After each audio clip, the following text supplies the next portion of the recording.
Et on a déjà 23 personnes qui se sont connectées. On va attendre quelques minutes, peut-être en faisant un tour de… Est-ce qu'on peut dire table quand on est comme ça à distance? Presque.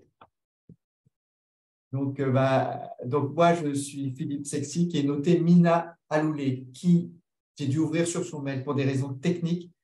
Elle ne peut pas être présente et c'est pour ça qu'on a un petit peu de retard. Désolé de ce contretemps, mais finalement, on est tous là.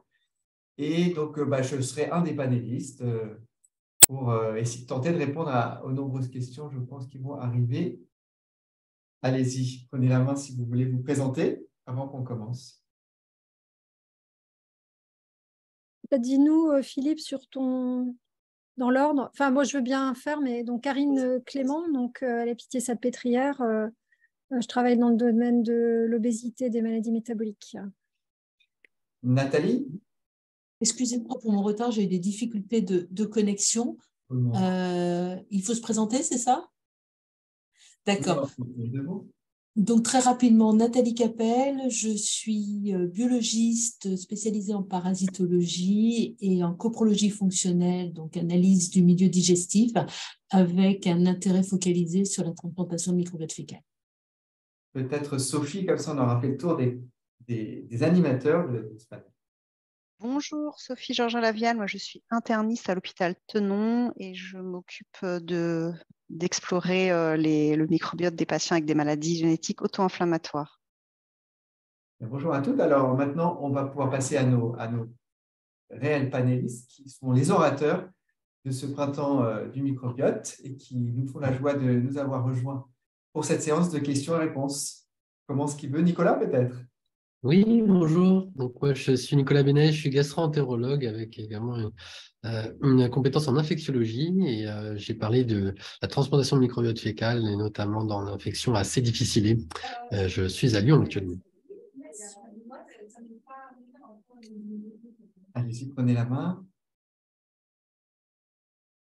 Si vous voulez, moi je suis donc Anne-Judith Valigora, je suis maître de conférence en microbiologie à la faculté de pharmacie à Paris-Cité et je vous ai parlé des probiotiques, des prébiotiques, des symbiotiques et des postbiotiques. Et puis Victoire. Oui, bonjour à tous. Je suis PUPH en médecine interne à l'hôpital Beaujon et j'ai parlé d'antibiotiques et du bon usage et de leur impact sur le microbiote intestinal. Et bien maintenant, je pense qu'on peut commencer. Attends, je ne me suis pas présentée, Philippe. Ah, pardon. Donc, Mélanie Plinière, pédiatre spécialisée en gastro-entérologie chez l'enfant à l'hôpital Necker et je vous avais parlé des probiotiques chez l'enfant. Peut-être, Philippe, on peut commencer par… Mina nous envoyer un certain nombre de questions. Alors, si tu les as, vas-y. Oui, je les ai. Voilà, donc peut-être on peut commencer. On va faire un tour. Donc, elle a envoyé donc, par orateur. Et ce que je vous propose à ce moment-là, c'est que on fasse le tour. Donc, on peut peut-être commencer dans ce que j'ai sous les yeux. Donc, quelles questions soulevées par les participants? Donc, pour Victoire, qu'en est-il de la rifaximine pour le traitement du SIBO? Quel est le risque de résistance? Pourquoi n'est-il pas disponible en France, contrairement aux pays limitrophes? Peut-être rappeler ce qui est censé être le SIBO. Oui, c'est ça. Alors, moi, je ne suis pas gastro-entérologue, donc je ne suis pas très à l'aise pour répondre à cette question. Parce que, en fait, SIBO, oui, je ne suis pas sûre exactement d'être sûre de pas faire d'erreur. Nicolas, peut-être, il connaît bien ça. Oui, c'est le principe, c'est des patients qui présentent une pullulation microbienne avec donc des symptômes en rapport qui sont diarrhée, parfois ballonnement, douleur abdominale. C'est une entité clinique qui est normalement définie sur des critères biologiques assez stricts, bien que les seuils ne soient pas consensuels, notamment avec des tests respiratoires. Et principalement, ça touche des patients qui ont des pathologies digestives ou qui ont été opérés avec des zones qui sont borgnes, notamment du grêle. Et donc, la question, c'est ces patients, ils peuvent bénéficier de traitements itératifs par antibiotiques, et notamment avec l'arrivée de la rifaximine dans d'autres indications comme l'encéphalopathie hépatique notamment, c'est un des traitements qui a montré une certaine efficacité pour justement diminuer cette pullulation chez ces patients pour lesquels on n'a pas beaucoup d'alternatives. Merci pour l'explication, mais elle est bien autorisée en France, la rifaximin, parce qu'on l'utilise dans les encéphalopathies hépatiques, ou je me trompe? Oui, mais elle n'a pas l'AMM pour ça, enfin même c'est une autorisation. Et comme c'est une rétrocession, je crois, hospitalière, je pense qu'il faut un AMM pour l'avoir. Ok. Alors, à ma connaissance, tout ce que je peux vous dire, parce que clairement, cette indication, je ne la connaissais pas. Dans l'encéphalopathie hépatique, on en voit pas mal à Beaujon parce que c'est un hôpital où il y a un gros service des pathologies. Et il y a pas mal de patients qui sont sous rifaximin. Ce qui est sûr, c'est que c'est un antibiotique non absorbable qui a certainement un impact important sur le microbiote intestinal et qui fait partie de la classe des rifampicines, qui sont quand même des antibiotiques qui sont, enfin, c'est vraiment la classe où il y a le plus de sélection de mutants. Donc, tout ça, ce n'est pas très favorable, on va dire. Mais après, comme toujours, c'est une question de bénéfice-risque. C'est vrai que chez des patients encéphalopathes hépatiques, par exemple, si ça prévient effectivement l'encéphalopathie et le décès, l'impact sur le microbiote intestinal va probablement être considéré comme un problème secondaire. Maintenant, dans l'indication dont vous parlez, ça, je ne suis pas en mesure de vous répondre et je suis désolée. Alors, peut-être, si on reste dans les questions autour de la problématique des antibiotiques, donc il y avait une question effectivement des participants qui était la suivante. Donc, les probiotiques peuvent-ils également jouer un rôle dans la résistance aux antibiotiques ou non? Et alors, je ne sais pas, la personne qui a posé la question mentionnait en pensant dans le même esprit que la FMT. Je ne sais pas quel est le sens exactement de la question. Et peut-être en lien, c'était, y a-t-il un intérêt à conseiller des probiotiques pendant ou après une cure d'antibiothérapie? Donc peut-être que Victoire, mais d'autres, en fait, plusieurs peuvent répondre, en fait. Oui, alors juste rapidement pour l'émergence de résistance, un probiotique par définition, c'est une bactérie ou un cocktail de bactéries. Alors je parle sous le contrôle des experts, mais a priori, il n'y a pas de raison que ça induise ou que ça sélectionne des souches plus ou moins résistantes. Donc voilà, c'est tout ce que je peux dire. Ensuite, si on compare à la FMT, pour l'instant, on n'a pas la preuve de l'efficacité de la restauration d'un microbiote qui n'aurait pas de résistance. Il y a des essais en cours et dont un groupe que je coordonne. Pour l'instant, il n'y a pas de données, disons, chez l'homme très fiables pour vous dire oui, la FMT diminue le portage de souches résistantes. Mais en tout cas, l'objectif, c'est plutôt de diminuer le portage de souches résistantes plutôt que de voir un risque de voir émerger des souches résistantes, avec une petite limite qui est qu'il faut évidemment bien sélectionner les selles des donneurs. Et qu'il y a eu 2 publications dans le New England qui ont rapporté des contaminations, entre guillemets, par des BLSE, donc des souches de coli multirésistantes chez des patients receveurs, mais les selles des donneurs n'avaient pas été screenées pour la multirésistance. Donc, en fait, on a transmis par la FMT des souches multirésistantes, mais ça ne devrait pas se passer si on sélectionne bien les donneurs. Voilà, je vais vous laisser répondre les experts des probiotiques sur l'aspect probiotique. Peut-être à Judith. Oui, alors pour ce qui est des probiotiques, alors pour ce qui est de la sélection des probiotiques, finalement, il ne doit pas être un facteur de risque de transfert de gènes de résistance. Il y a eu quelques travaux sur l'intérêt des probiotiques pour limiter ce transfert dans le microbiote, mais à ma connaissance, il n'y a actuellement aucune preuve dans ce sens sur des souches probiotiques.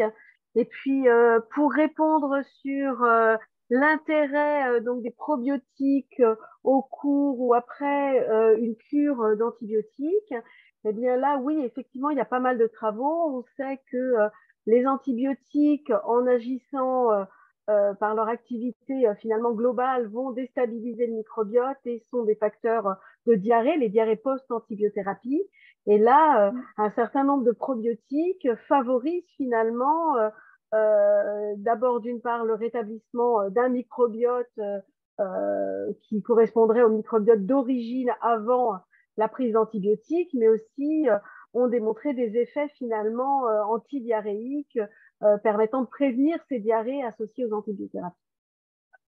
Alors, il y a une étude, peut-être je peux compléter par une étude qui a un peu défrayé quand même la chronique. Mes collègues Philippe Nicolas, peut-être vous me corrigerez, et puis les autres, mais en fait, dans les études israéliennes du Weizmann Institute, ils avaient montré que en fait, le fait d'administrer les probiotiques au décours d'une antibiothérapie faisait que en fait, la restauration, la résilience du microbiote et la restauration du microbiote, en fait, en réalité et de façon inattendue, étaient plus longues. Donc, en fait, ça a fait l'objet un peu d'un débat, et notamment sur les souches probiotiques qu'ils avaient utilisées, en fait, qui était un cocktail Weizmann, dont il y avait, enfin, dans l'étude, si je me souviens, enfin, ça avait fait l'objet d'un débat, et en fait, on ne savait pas précisément, en fait, quel probiotique avait été, enfin, quelle souche de probiotiques avait vraiment été utilisée. Donc, pour répondre à la question, utilisation de probiotiques avant, après, pour effectivement, dans le cadre de l'antibiothérapie, j'ai l'impression que ça fait l'objet d'un sujet qui est encore débattu. Je ne sais pas qu'est-ce que vous en pensez. Peut-être Nicolas, ouais, connaît bien. Aujourd'hui, ça fait partie des recommandations qui avaient été émises par la Société américaine de gastro-entérologie sur l'utilisation des probiotiques. Il y avait une place pour prévenir la diarrhée aux antibiotiques pour certains, alors ceux qui avaient le plus haut niveau de preuve, notamment Saccharomyces boulardii. Donc ça c'est un peu ce que disent les derniers documents officiels des sociétés savantes, en tout cas américaines. Sur moi, ce que j'en comprends, parce qu'il y a eu d'autres travaux aussi qui ont travaillé sur quel était le degré d'implantation des probiotiques quand on les prenait au niveau même au niveau de la muqueuse, et puis après dans le temps sur les souches. Et globalement, la majorité des patients en fait n'avaient pas incorporé le probiotique et il était là, il prenait la place au moment où on prenait, et puis dès qu'on arrêtait de le prendre, on en avait rapidement plus trace, en tout cas dans les échantillons qui étaient pris. Et ça, je pense que c'est un rationnel assez fort. Enfin, moi, je le comprends bien, notamment dans la diarrhée aux antibiotiques, où on l'utilisait notamment, et on l'utilise au centre de transplantation de microbiote fécal de la PHP chez des patients à haut risque de refaire une récidive de C. difficile, donc qui sont déjà venus par exemple pour faire une transplantation de microbiote fécal, en se disant que si on leur prescrit ce probiotique qui a un bon niveau de preuve pour prévenir la diarrhée et la récidive d'infection à C. difficile, on va prendre la place avec des souches saines, entre guillemets, le temps que le microbiote se restaure. Alors, est-ce qu'il se restaure un peu plus vite, un peu plus lentement, mais en tout cas, on prend la place vis-à-vis d'autres pathogènes potentiels. Donc, c'est une manière de dire que peut-être que pour le microbiote d'origine, ce n'est pas ce qu'il y a de mieux, ça je ne saurais pas dire aujourd'hui avec les données, mais en tout cas, l'idée, c'était de savoir ce qui va pulluler le temps que le microbiote se restaure de toute façon. On peut découpler la prévention de la diarrhée post-antibiotique plus métabolique et le retour et la rapidité de la résilience de la biodiversité du microbiote antérieur. C'est peut-être deux questions un peu différentes quand même, finalement. Oui. Alors, ce qui est sûr, c'est qu'il y a un effet souche très fort et que toutes les souches ne vont pas agir de la même façon, dans les mêmes cas, et que ça, c'est des rationnels avec des niveaux de preuve spécifiques à chaque souche. Alors justement, donc Anne-Judith, dans les questions, il y a une question sur, ça tombe bien, comment vérifier les actions des probiotiques que l'on prend par rapport aux effets escomptés. Et donc, est-ce qu'on va arriver à identifier les bons probiotiques pour la sclérose en plaques, par exemple? Alors là, je ne saurais répondre malheureusement à cette question. Je veux bien venir un petit peu en aide d'Anne-Judith sur cette réponse-là. Je crois qu'il faut effectivement envisager les probiotiques et les souches ou les mélanges comme des médicaments. Et donc avoir des objectifs primaires ou principaux d'une étude clinique qui dépendent de la pathologie prévenue ou traitée. Et donc, pour chaque pathologie, ça va être différent. Donc, on ne peut pas répondre de façon globale à cette question. Et bien sûr, pour la sclérose en plaques, je pense que les choses sont très exploratoires pour l'instant. Et je pense que les objectifs qu'on peut attendre d'un probiotique, d'une action du microbiote sur l'évolution de la sclérose en plaques ou sa gravité, ou le recours aux médicaments, va être, à mon avis, ne sont pas encore définis.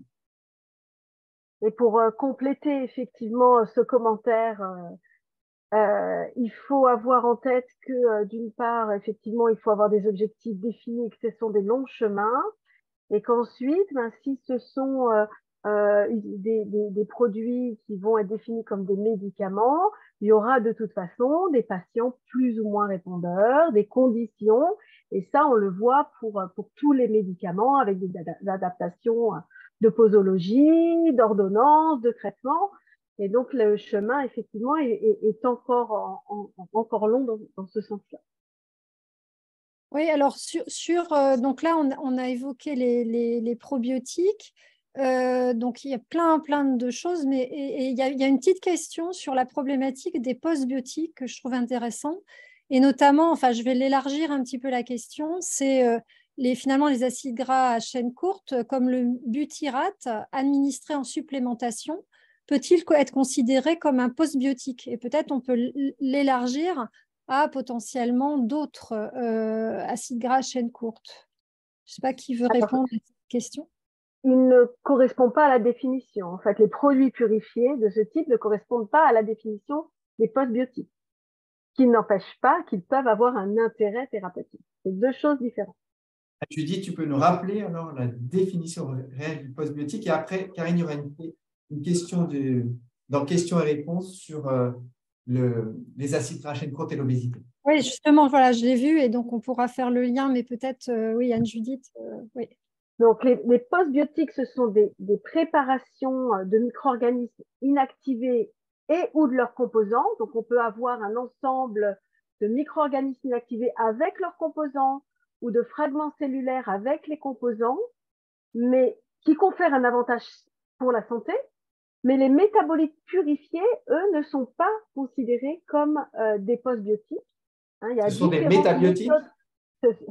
Oui, enfin, je ne sais pas si on pourrait considérer, par exemple, le butyrate, qui peut être obtenu par différentes façons, y compris chimiques, comme un produit correspondant à cette définition-là. Et donc, dans les postbiotiques, il y a finalement cette notion de métabolisme, de micro-organismes inactivés, avec des cellules soit entières, soit des fragments cellulaires, et avec ou sans leur métabolisme. Merci. Oui. Et peut-être passer à la question, il y avait un aspect sur la production de méthane.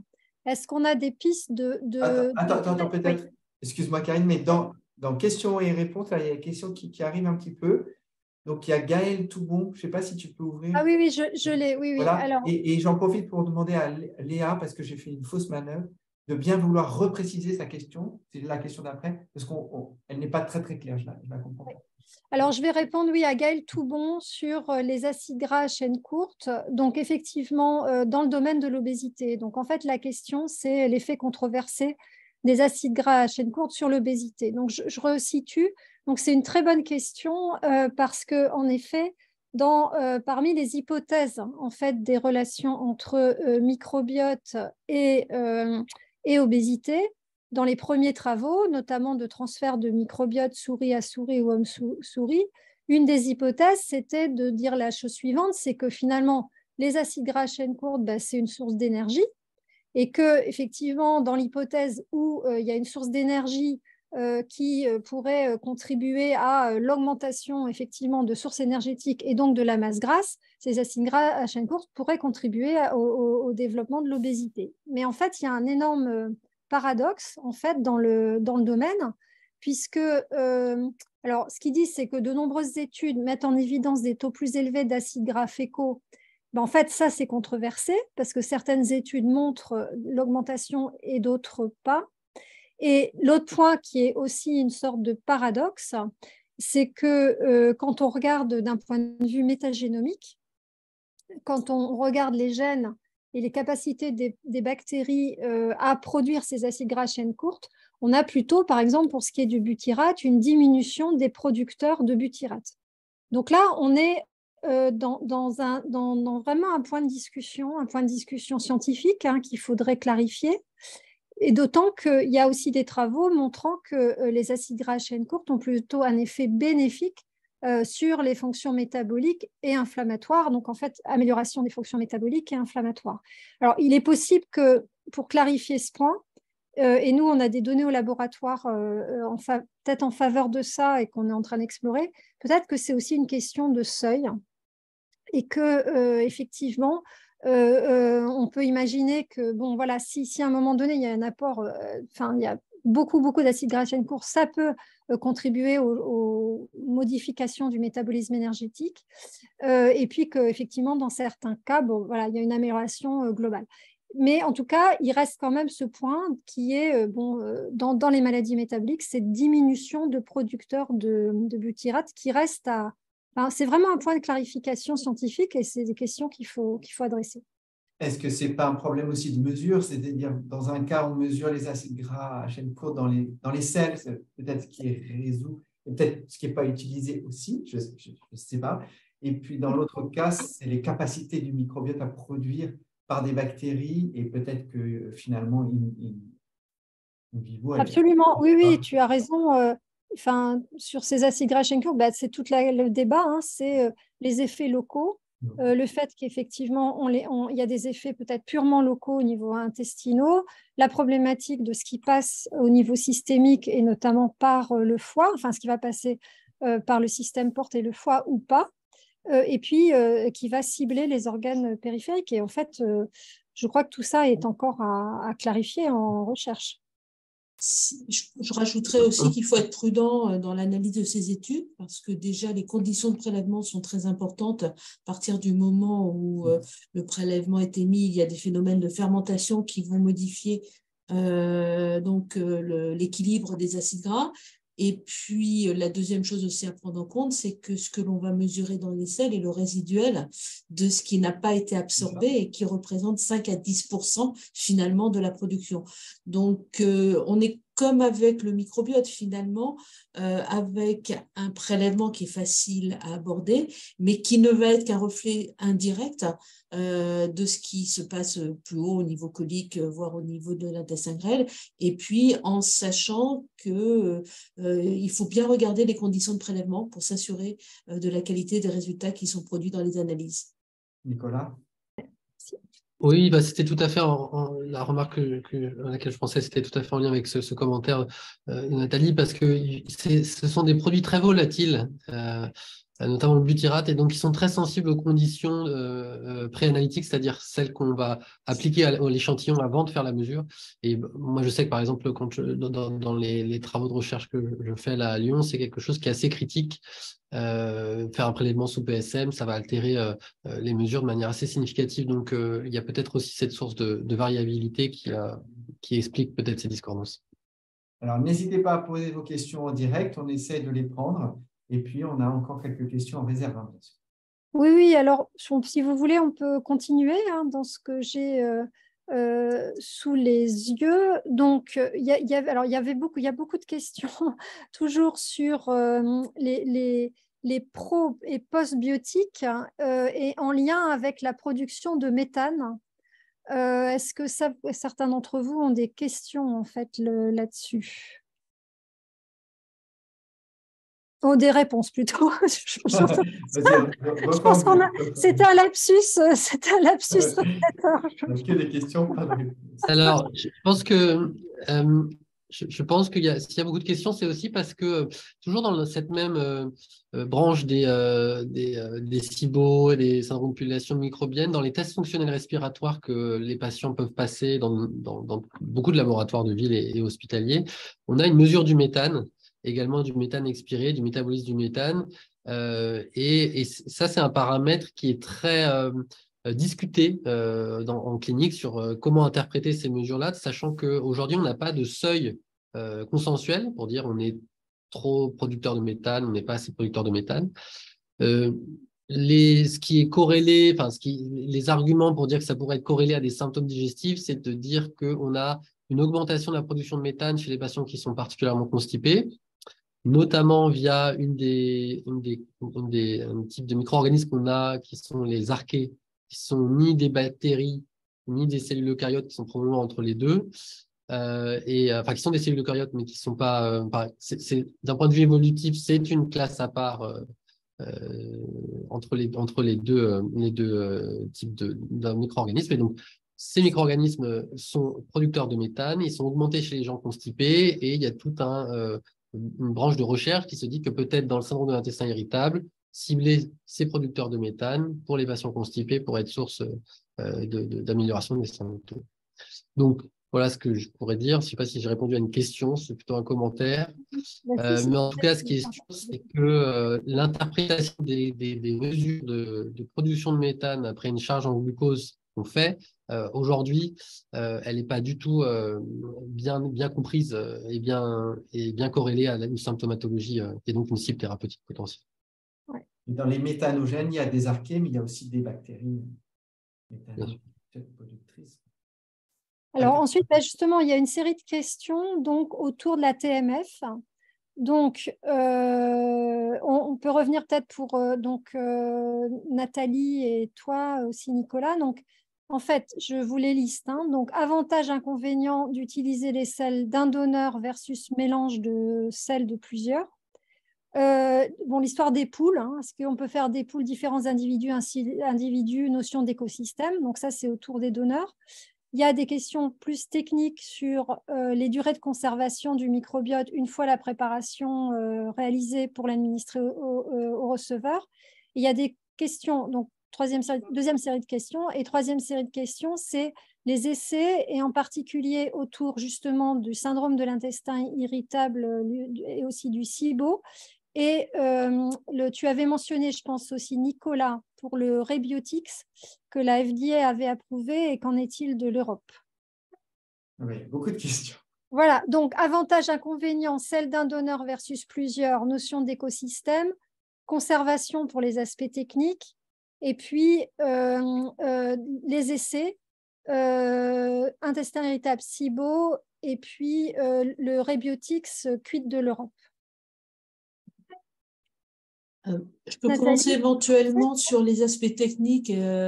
C'est peut-être la partie qui est la plus facile à répondre. Et donc, sur la conservation de l'équilibre du microbiote, c'est bien démontré que le microbiote est stable pendant une durée significative, 18 mois, et ce qui fait que même aujourd'hui, on utilise les transplants sur une durée de 2 ans. Et il a été montré qu'il y avait un maintien de l'équilibre du microbiote avec une perte de viabilité qui était réduite sans altérer donc l'équilibre global.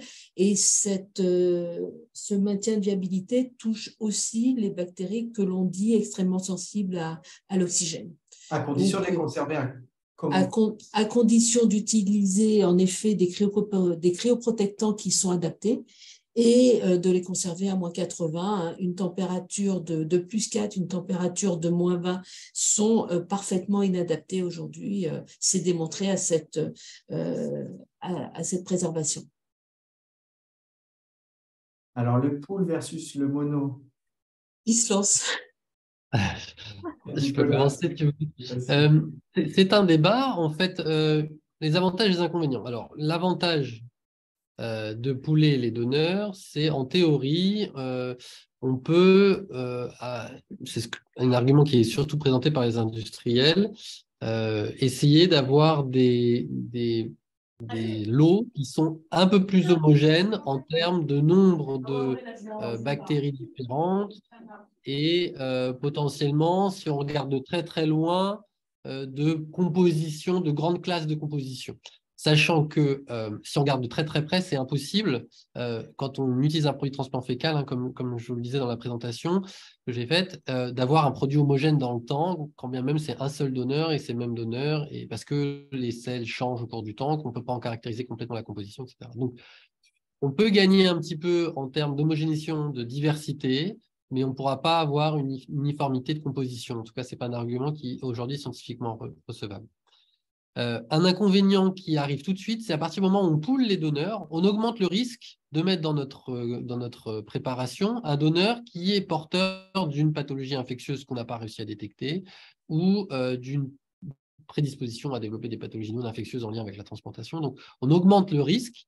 Et ça a été notamment, c'est un raisonnement qui a été appliqué dans les produits sanguins, où Alors, à l'époque où on n'avait pas forcément des méthodes de screening aussi précises que ce qu'on a aujourd'hui, les poules, notamment de plaquettes, étaient considérées comme plus à risque infectieux et à limiter pour être administrées à des patients qui étaient à immunodéprimés à haut risque d'infection. Ensuite, après, cette limitation, elle s'est levée à partir du moment où on a des données qui ont permis d'être assurées sur nos processus de sélection. Mais le raisonnement reste le même. Plus on met de donneurs différents dans un échantillon, plus on augmente le risque de transmettre quelque chose de négatif au patient. Et le bénéfice, à part le bénéfice historique dont je vous ai parlé, le bénéfice clinique, aujourd'hui, n'est pas encore bien démontré. Dans le C difficile, c'est sûr que les produits sont tellement efficaces qu'on n'a pas besoin d'essayer de chercher à la marge un petit gain de bénéfice en mettant du pool versus du pas de pool. Ça marche très, très bien. Et dans d'autres indications, ça reste encore un sujet à démontrer, à explorer. Mais on s'oriente plutôt vers des donneurs uniques pour le suivi aussi des risques. Vraiment, j'ai l'impression que c'est on voit un petit peu apparaître dans la littérature, voire dans la littérature même plus grand public, des notions de superdonneurs, ce qui est aujourd'hui absolument pas validé par les études scientifiques. Et donc, cet effet donneur, s'il existe, il faudrait pouvoir le mettre en évidence et c'est cet effet donneur qui pourrait éventuellement justifier un intérêt d'un mélange. Aujourd'hui, on en est encore à essayer de le qualifier. Donc, je pense qu'on ne peut pas donner de recommandations sur ce sujet tant qu'on n'a pas efficacement démontré cet aspect-là. Ok. Alors peut-être pour juste prolonger, il y avait une remarque écosystème, je ne sais pas si c'est ça. Oui. Il y avait une remarque écosystème avec l'idée peut-être derrière que est-ce que c'est raisonnable de se dire si on mélange plein d'écosystèmes ensemble et qu'on fait un écosystème hybride qui n'a jamais vraiment existé chez un sujet, le mettre chez un patient va être plutôt non contributif ou au contraire source de moindre implantation, etc. Ça, je ne sais pas si on peut vraiment répondre, enfin, on n'a pas d'éléments pour répondre à cette question, mais moi, je ne serais pas forcément très, en théorie, cet argument me semble pas forcément, enfin, semble intéressant, mais ce que je comprends, moi, de la transplantation fécale, c'est qu'on va essayer d'ensemencer un nouvel écosystème avec des différentes souches. Et certains vont prendre parce que le terreau est fertile pour elles et certaines ne vont pas prendre. Et donc, si on met un mélange, ça sera toujours le même principe. L'environnement va contraindre celles qui vont rester ou pas. Donc voilà, c'est une remarque sur l'écosystème. Je pense qu'il faut vraiment voir que c'est l'écosystème du receveur qui va contraindre ce qui va se passer et comment les nouveaux paysages de micro-organismes va s'étendre dans le temps. Et on voit qu'il y a bien un mélange de ce qui a été mis et de ce qui était là avant et des dynamiques qui ne sont pas encore bien comprises d'ailleurs. Et est-ce que du coup, dans les futurs développements, on peut imaginer une vision plus fonctionnelle que finalement compositionnelle avec cette idée entre guillemets, de remplacer des fonctions importantes, une sorte de corps de fonctions manquantes. J'ai l'impression que c'est ce vers quoi on devrait aller en avançant sur la connaissance des fonctions. Oui, tout à fait. Avec la difficulté de bien caractériser la fonction d'un microbiote telle qu'elle peut être exprimée chez un individu, parce que même si on peut avoir un métagénome qui porte ses fonctions, dans l'écosystème du receveur, est-ce qu'elles vont s'exprimer et c'est l'intérêt notamment d'équipes qui travaillent en Italie, où ils travaillent sur beaucoup de jeux de données de patients issus du soin, issus d'essais cliniques à la transplantation fécale. Et donc, ils ont beaucoup de données, de métadata, c'est-à-dire des données issues de la clinique et du terrain, et des données génomiques avec des puissances de calcul qui vont essayer de comprendre comment, à partir d'une identité du donneur et d'une identité du receveur, les choses vont se mettre en place et potentiellement des fonctions s'exprimer. Donc, est-ce que tu peux peut-être répondre rapidement sur les essais intestin irritable, SIBO et puis Rebiotics sur la part européenne?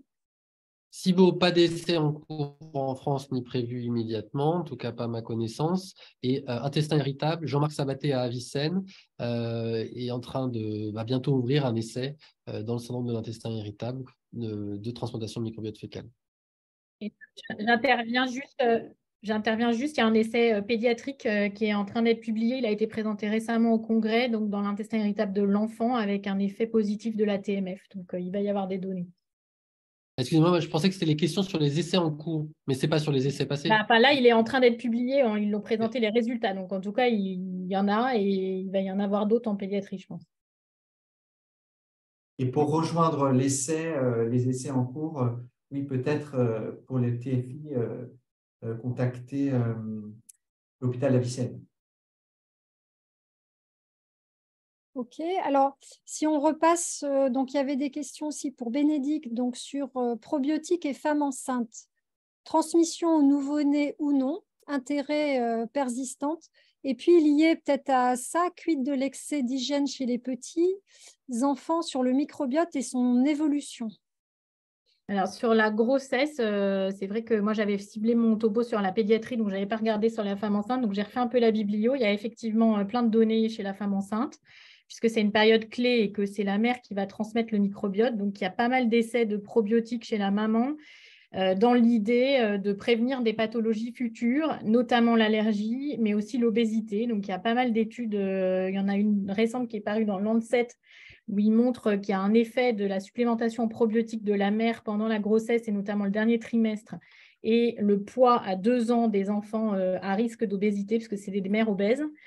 Donc, il y a des effets. Après, a priori, il n'y a pas de passage pendant la grossesse du probiotique à la maman, puisque je rappelle que le placenta est stérile et que le fœtus est stérile in utero.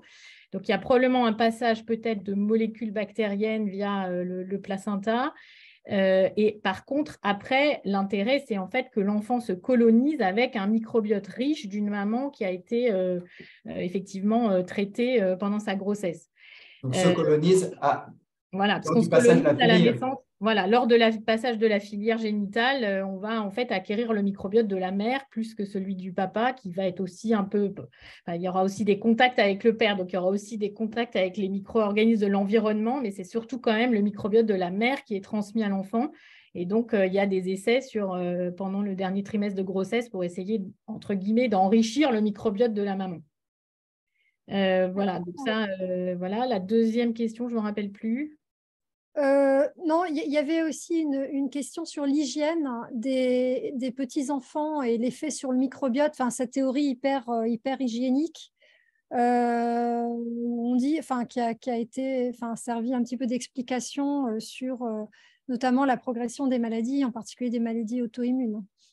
Oui, bah, c'est toute la théorie hygiéniste où effectivement, on a l'impression qu'on a, entre guillemets, alors ce n'est pas que la propreté, hein, c'est probablement tout notre mode de vie occidental avec à la fois la vaccination aussi et l'antibiothérapie qui fait que les enfants rencontrant moins d'infections qu'il y a 50 ans ou 100 ans, probablement formatent différemment leur système immunitaire, parce que je rappelle que le microbiote a un rôle très important dans la formation et l'éducation du système immunitaire de l'enfant. Et donc, si cette période-là se fait pas très bien parce que l'enfant rencontre finalement aucun microbe, c'est l'hypothèse qu'après, il est plus susceptible à des pathologies dites immunes où le système immunitaire en fait, va un peu se retourner contre lui-même.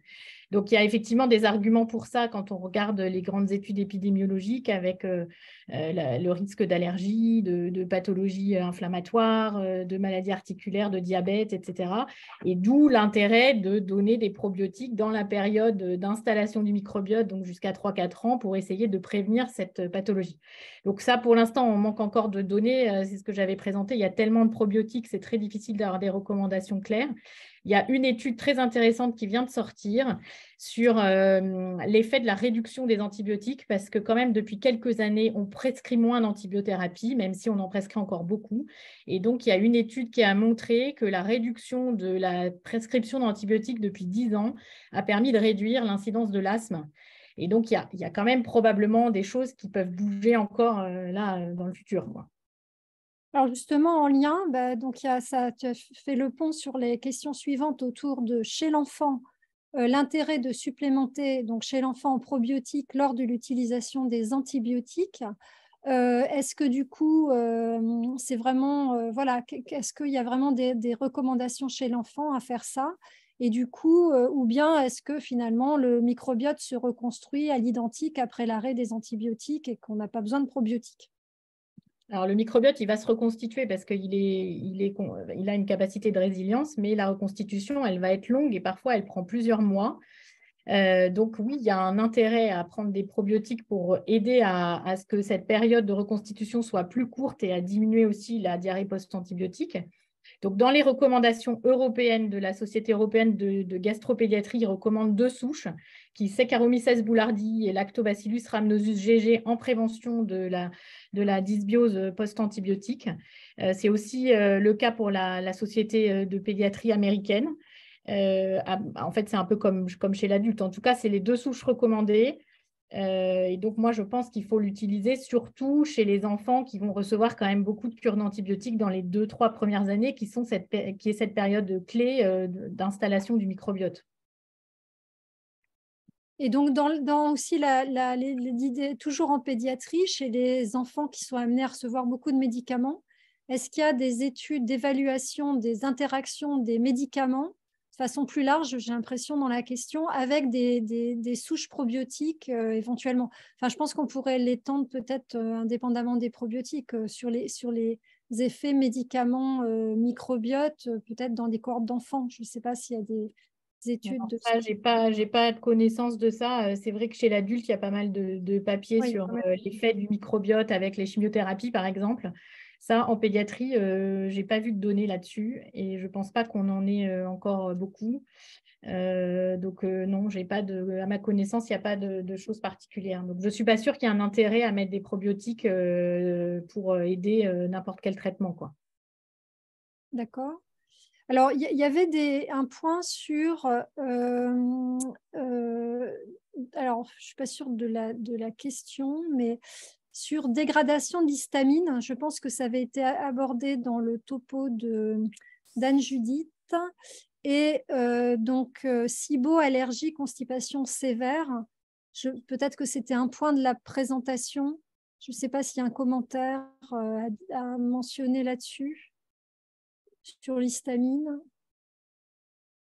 Alors moi, si je peux dire sur l'histamine, je pense que ce qui est en train d'être découvert là, nous, en pédiatrie, c'est ce qu'on appelle le SAMA. Donc, c'est en fait une pathologie pseudo-allergique due à une dégranulation des mastocytes et qui vont donc libérer de l'histamine en réaction à certains stimuli. Et donc, on a de plus en plus de patients qui ont des manifestations un peu pseudo-allergiques aussi digestives, pas mal, qui sont des manifestations dues à des anomalies dans de la réactivité des mastocytes et qui vont se traiter par des antihistaminiques un peu comme l'allergie, mais ce n'est pas une pathologie tout à fait comme l'allergie. Donc là, le lien avec les probiotiques, pour l'instant, on en est encore loin. On est en train de découvrir cette pathologie. Et donc, pour compléter, effectivement, dans mon topo, dans les nouvelles voies d'exploration finalement des mécanismes d'action des probiotiques, il y a quelques personnes qui ont regardé une interaction directe finalement potentielle des probiotiques avec notamment les mastocytes, leur capacité à inhiber soit la dégranulation des mastocytes directement, soit à réguler les récepteurs, par exemple, des IgE sur les mastocytes.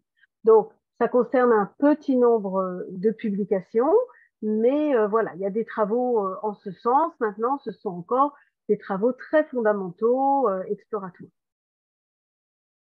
Peut-être pour rester avec Anne-Judith, Karine, il y a une question dans le questions et réponses là. Je ne sais pas si Anne-Judith peut l'ouvrir. Et c'est sur une stratégie vraiment fléchée ou matchée sur les probiotiques et les fonctions de la personne qui devrait les recevoir. Est-ce que tu peux ouvrir sur... Oui, c'est sur les prébiotiques, ouais. Prébiotiques. Stratégie de match, ouais. Nicolas, est-ce que... Non, c'était juste sur l'histamine. Il y avait, une remarque très brève. Juste, il y avait je crois que c'était l'été dernier, un papier qui était sorti sur une souche de Klebsiella qui produisait particulièrement de l'histamine, qui ensuite avait un effet hyperalgique et qui était associé à des douleurs abdominales sur des modèles murins, mais également cette souche avait été identifiée chez des patients avec un syndrome d'intestin irritable. Donc l'idée que peut-être certaines productions d'histamine par le microbiote de patients, chez des patients qui sont prédisposés peut favoriser des symptômes type intestin irritable. Il y a aussi un secteur comme ça, un champ de recherche qui est exploité. Alors, sur la stratégie de match, ouais. Oui, alors je pense qu'il y a, là, je ne sais pas si je pourrais répondre vraiment à la question. Je pense que finalement, avec toutes les études justement de métabolomique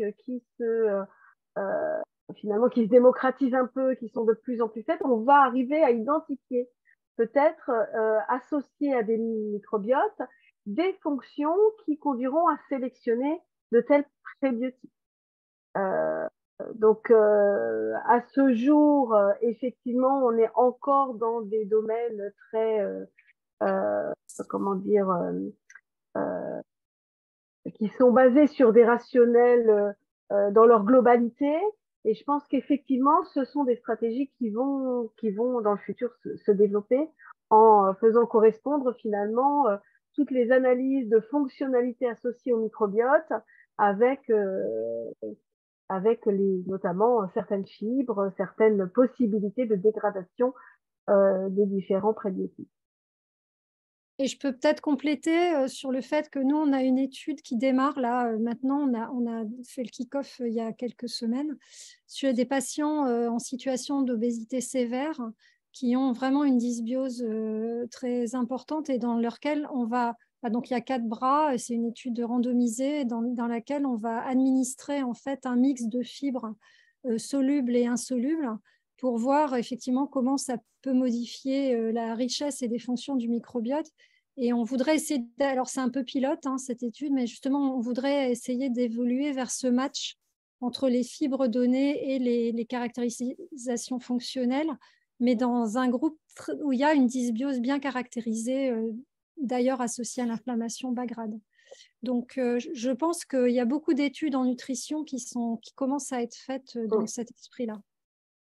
On est tout à fait dans la période de transition de l'empirique total vers finalement des sélections avec des matchs et un rationnel fort grâce à finalement toutes ces techniques qui nous permettent d'étudier le microbiote et ses fonctions. Alors, il y a une question un peu, justement, si on reste avec la nutrition, qui est, n'est-ce pas contradictoire de faire un régime pauvre en FoodMaps et de tester des probiotiques? En même temps? En même temps. Des probiotiques? En même temps qu'un régime pauvre en FODMAP, oui. Oui, pour moi, c'est deux choses très différentes, puisque d'un côté, finalement, on va jouer sur le régime alimentaire et notamment quelque part les fibres et ce qui va être fermenté. Et de l'autre côté, on va sélectionner des souches probiotiques qui, elles, peuvent avoir une action propre, même indépendamment du microbiote, directe sur la muqueuse, sur finalement l'inflammation, directement sur l'axe microbiote, intestin, cerveau et donc la douleur. Donc, pour moi, ça peut tout à fait effectivement être complémentaire. Si je complète un petit peu, écrire des prébiotiques, puisque là, on est sur des produits fermentables ou fermentescibles. Judith, tu en penses quoi? Alors là, effectivement, on est dans un autre contexte. Si on enlève des produits fermentescibles pour remettre des produits fermentescibles, on tourne un peu en roue. Maintenant, si on arrive sur ce dont on parlait il y a un instant, c'est-à-dire de sélectionner des prébiotiques particuliers qui vont être métabolisables par des groupes bactériens qu'on souhaite finalement favoriser, peut-être que dans l'avenir, on aura des rationnels forts avec des matchs forts. Mais quand on fait le régime sans FODMAP, c'est ce qu'on fait un peu, c'est-à-dire qu'on fait un régime sans FODMAP global et on réintroduit progressivement chaque aliment donneur de prébiotiques, et on voit si des douleurs apparaissent avec celui-là qu'on va finalement ne pas essayer de ne pas redonner. Donc, oui, surtout qu'il y a... pour être plus à la carte, et c'est difficile à faire. Ouais. Et puis, il y a cette notion finalement de bénéfice santé. Finalement, un prébiotique, il apporte un bénéfice santé. Et dans le régime FODMAP, on enlève finalement ce qui est fermentescible globalement au départ. Pour compléter, il y a une question un petit peu plus générique, on va dire, sur les composés bioactifs des fruits et des légumes. Est-ce quelle est leur interaction avec le microbiote. La question était de savoir s'ils altéraient la flore intestinale ou au contraire s'ils ont un rôle important pour notre régime alimentaire. Alors, quand tu parles des composés bioactifs, tu veux dire… Fibres. J'imagine que ce sont les fibres qui sont évoquées. C'est dans la liste de questions et réponses, mais oui, ça n'est pas précisé, mais j'imagine qu'il s'agit des fibres. Oui, enfin, de différents types de fibres. En fait, c'est tout l'enjeu des… Enfin, c'est un monde, le monde des fibres alimentaires, c'est un monde assez complexe. Fibres solubles, insolubles, différents types de chaînes et de liaisons qui peuvent avoir des effets probablement extrêmement différents en fait sur le microbiote et surtout en fonction de l'équipement qu'on va avoir justement il y a des fibres fermenticibles ou pas ou moins donc ça nécessite des explorations plus détaillées, ouais. Et notamment d'où l'intérêt d'avoir aussi de plus en plus de données sur les fonctions microbiennes, comment elles métabolisent à partir de leur génome, notamment comment elles sont capables de métaboliser les fibres, mais de façon plus large, ce qui vient de l'alimentation, en fait, les nutriments. Donc, on peut imaginer qu'une même fibre apportée par un fruit chez un individu qui a un microbiote de telle composition, qui est capable de le métaboliser, ne va pas du tout avoir le même impact que chez un individu qui va avoir une perte de fonction ou d'autres groupes bactériens qui ne vont pas pouvoir les métaboliser. Je crois que ça a fait l'objet vraiment de publications récentes dans des modèles… C'est l'enjeu, oui, c'est l'enjeu des travaux qui sont faits en nutrition de précision, c'est-à-dire en fonction de la composition et des conséquences, enfin, et des fonctions chez un individu, quelles données, par exemple, alimentaires, quels changements alimentaires précis on pourrait imaginer demain pour cibler la nutrition d'une personne donnée, quoi. Et ben, bon, là, il y a beaucoup de travaux à faire. Alors, justement, sur alimentation, donc alimentation, microbiote, Mickey. Je crois qu'on peut dire quand même qu'il y a des grandes études épidémiologiques qui ont montré maintenant, je pense, un lien. Alors, est-ce que c'est de la causalité? Mais c'est tellement vaste comme étude, on y est presque, entre la prise d'aliments ultra transformés et le développement et l'incidence de l'apparition des maladies inflammatoires chroniques de l'intestin. Probablement quand même médiées par des effets directs de cette alimentation ultra transformée, mais aussi indirects via le microbiote. Donc, je pense qu'il y a quand même des liens à faire. Je pense que peut-être, Karine, tu pourrais nous redire un petit peu la bonne définition d'une alimentation ultra transformée et peut-être quelques exemples.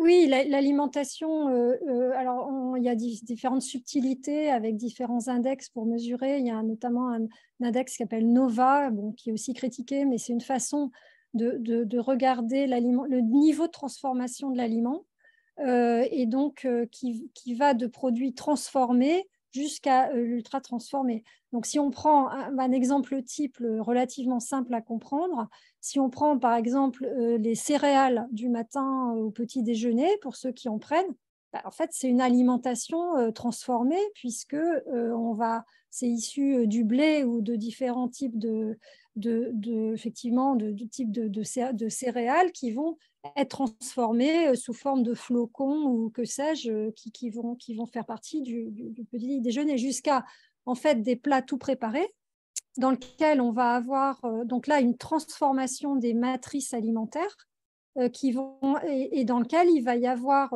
non seulement les compositions de l'alimentation, mais aussi des conservateurs, des aspects des émulsifiants alimentaires, un certain nombre de composés. Enfin, c'est tous les E qu'on peut voir quand on regarde un petit peu les compositions des aliments qui peut aller jusqu'à l'ultra-transformation. Donc, il y a voilà, ces différents niveaux de transformation qu'on peut voir. Enfin, si vous prenez du lait et que vous le fermentez en un yaourt, quelque part, c'est une transformation, mais ce n'est pas la même chose probablement qu'aller jusqu'à un plat ultra-transformé. Les études épidémiologiques font le lien plutôt entre l'ultra-transformé et l'incidence des Mickey. Peut-être je peux demander à Nicolas s'il veut commenter sur l'aspect médié par le microbiote de ces études et aussi de modèles animaux qui sont étudiés? Mais il y a différents modèles qui sont intéressés à certains émulsifiants spécifiques comme carboxyméthylcellulose et des équipes notamment françaises qui sont beaucoup intéressées à ça et qui ont montré que des fortes doses de ces produits-là ont modifié notamment la capacité du microbiote, la localisation du microbiote, notamment un microbiote qui va pénétrer la couche de mucine, qui est la couche de sucre produit par certaines cellules intestinales, qui est là pour isoler la paroi des cellules intestinales, la paroi cellulaire même de la paroi intestinale du contenu de la lumière intestinale. Et donc cette couche protectrice, normalement, elle est stérile dans sa partie la plus profonde. Il n'y a pas de bactéries qui viennent. Et donc avec la production avec la consommation de certains de ces émulsifiants, on va avoir le microbiote qui va se déplacer, il va être capable de rentrer dans cette couche de mucine et de venir au contact des cellules intestinales avec des effets immunitaires, métaboliques qui sont potentiellement délétères.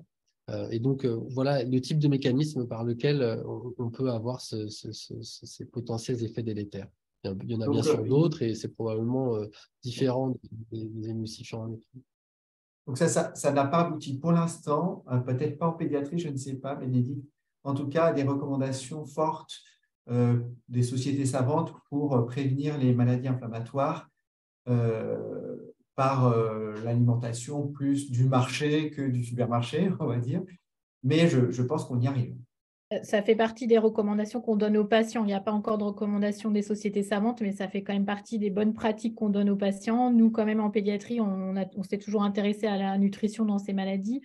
On a quand même montré que le fait de changer complètement l'alimentation en mettant une nutrition entérale et puis maintenant un régime un peu particulier, très sélectionné, dans lequel on enlève justement tout ça, permet de faire aussi bien qu'une corticothérapie. Donc, on a un effet de l'alimentation. Là, il y a pas mal d'études en cours sur les régimes dans la prise en charge de la maladie en chronique, c'est-à-dire dans le traitement de fond de la maladie. On va avoir des résultats dans quelques années pour justement pouvoir savoir s'il faut vraiment faire ce régime, quoi.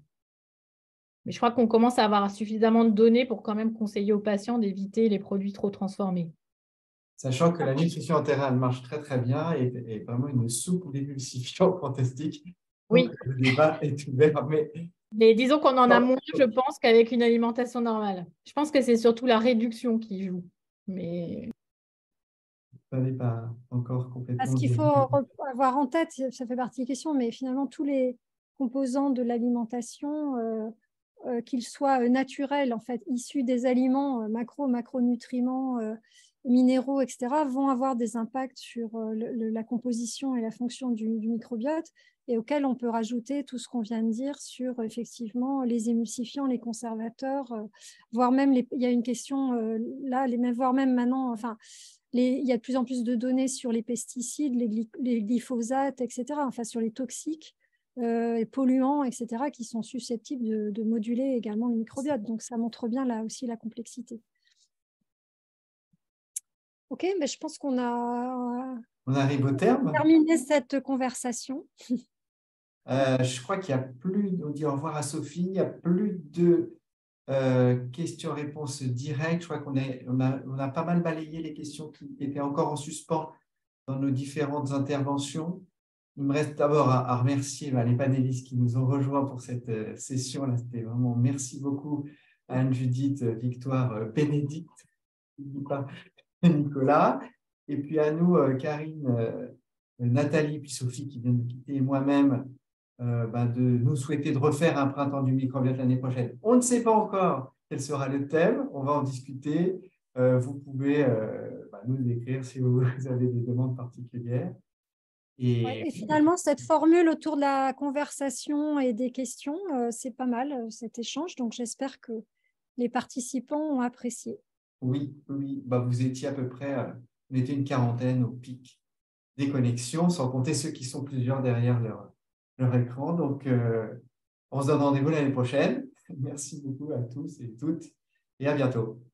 Merci. Merci beaucoup. Merci. Merci. À bientôt. Au revoir, merci. Au revoir.